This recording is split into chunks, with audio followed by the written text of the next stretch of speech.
Hi friends, good morning. నేను మీ Tirumaleswararao sir. పత్తి పంట పొలం కదా వచ్చిన. ఇది దాదాపు 75 రోజుల పంట వయసు. దీనికి సోమవారం రోజు నీళ్ళు పెట్టిన, వర్షం రాకుండా ఉంటే. ఆదివారం రోజు ఇంకో పొలం పెట్టిన. దీనికి సోమవారం పెట్టిన. అయితే 2 రోజులు అయింది నీళ్ళు పెట్టి మందు పిచికారి చేద్దామని అనుకున్నా. పొద్దున ఉత్తమని చూస్తే లైట్గా చినుకులు ఉన్నాయి, మూడంగున అట్లే ఉంది. అందుకే పంపేమి మందులేం తెచ్చుకోకుండా ఊక చేంజ్ చూద్దామని వచ్చిన. ఇంకా రేపు పొద్దున కొడతా. మనకు వర్ష ప్రభావం లేదుకుంటేనే మందు పిచికారి చేసుకుంటే బాగుంటుంది, మందు బాగా పనిచేస్తుంది. ఇప్పుడు ఈ 75 రోజుల వయసులో ఇది 4వ పిచికారి నాది. ఈ 4వ పిచికారికి 1000 రూపాయలది జంపు తెచ్చుకున్నా, అలాగే మూవెంటో తెచ్చుకున్నా. అలాగే పురుగు కూడా ఇప్పుడు ఆశిస్తుంది, చాలా వరకు కాయదొలిచి పురుగు వస్తుంది, మనకి కనిపిస్తుంది అక్కడక్కడ. అందుకే బెంజెట్, ఇమాతిన్ బెంజెట్ కూడా మంచి కంపెనీ తెచ్చుకున్నా, 100 గ్రాములు.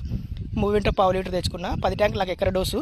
8, 9, 10 వరకు కొట్టుకుంటే, ఎందుకంటే చెట్లు పెద్దగా అయినాయి కదా, మనం బురదలో నీళ్ళు పెట్టినాం కదా, ఆ బురదలో నడసలేం కాబట్టి ఒక పంపు ఎక్కువనే కలుపుకుంటే 10 ట్యాంకులకి 8 లేదా 9 కొట్టుకోవచ్చు ఎకరకి. నా స్టేజ్ అయితే ఇట్లా ఉంది చూడండి. నీళ్ళు పెట్టినా, బెట్ట రాకముందే నీళ్ళు పెట్టినా కాబట్టి పూత అంతా అట్లే ఉంది. లేకుంటే బెట్ట వస్తే పూత అంతా రాలుతుండే. ఇప్పుడు ఈ పూత అంతా మనకి క్రాప్గా సెట్ కావాలనుకుంటే ఇప్పుడు మందు పిచికారి చేసుకోవాలా. ఇప్పుడు ఎక్కువ శాతం నల్లి, ఈ వయసులో నల్లి ఆశిస్తుంది. అందుకే నేను మూవెంటో తీసుకున్నా. మూవెంటో పనితనం తెల్లదోమ, నల్లి బాగా పనిచేస్తుంది. అలాగే జంపు, పచ్చదోమ, తెల్లదోమ, జీడ మెయిన్ పాయింట్, జంపు బాగా పనిచేస్తుంది కాబట్టి తెచ్చుకున్నా. ఈ స్టేజ్లో మంచి మందులు కొట్టుకుంటేనే బాగుంటుంది. క్రాప్ సెట్ చేయాలని చూస్తున్నా. Okay friends, bye.